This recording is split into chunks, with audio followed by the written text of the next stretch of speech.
The story of the Revenant is one of the most incredible tales of survival, endurance, and sheer willpower. It's the true story of Hugh Glass, a frontiersman who faced unimaginable odds in the wilderness of early 19th century America.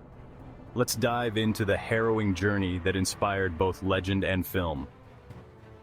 Hugh Glass was born in Pennsylvania in 1783 and became a seasoned frontiersman, fur trapper, and explorer. By the early 1820s, he was part of a fur trading expedition led by General William Henry Ashley, a venture that would take him deep into the uncharted wilderness of what is now the western United States. In the summer of 1823, while the expedition was traveling near the Grand River in present-day South Dakota, Glass was scouting ahead of the main group when he encountered a grizzly bear and her two cubs. The massive bear attacked Glass, mauling him brutally.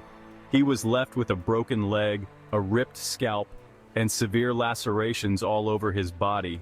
Incredibly, Glass managed to kill the bear with the help of his companions, but he was gravely injured and barely clinging to life.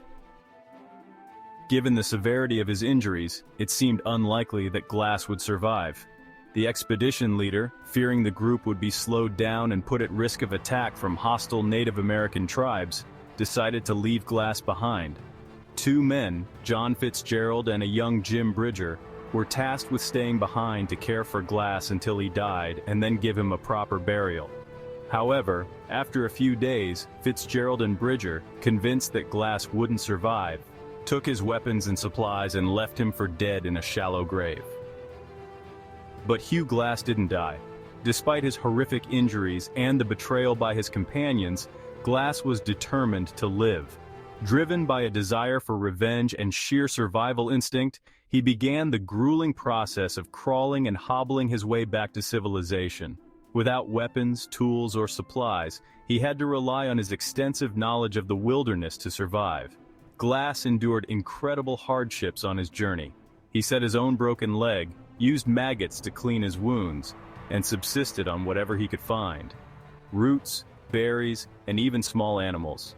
In one remarkable instance, Glass reportedly crawled to a buffalo carcass being scavenged by wolves and scared them off, using the meat to sustain himself. Despite being abandoned and left for dead, Glass managed to travel over 200 miles through hostile territory to Fort Kiowa, located on the Missouri River. His journey took 6 weeks, during which time he battled not only his injuries, but also the harsh elements, including the cold, lack of food, and the constant threat of attack from both wild animals and hostile Native American tribes. When Glass finally reached Fort Kiowa, he was barely recognizable, but he was alive. His miraculous survival became the stuff of legend. Glass's first thought was of revenge against Fitzgerald and Bridger for abandoning him. However, when he finally confronted Bridger, who was just a teenager at the time of the incident, Glass forgave him, understanding that Bridger had been coerced by Fitzgerald. Glass eventually tracked down Fitzgerald but spared him as well, as Fitzgerald had joined the army and killing him would have led to severe consequences for Glass. Hugh Glass's story has been immortalized in books, folklore, and most recently in the 2015 film The Revenant, starring Leonardo DiCaprio. While the film takes some creative liberties, the essence of Glass's incredible journey and survival remains a powerful testament to the strength of the human spirit. Thank you for watching. If you like this video, don't forget to like and subscribe so you don't miss our new videos.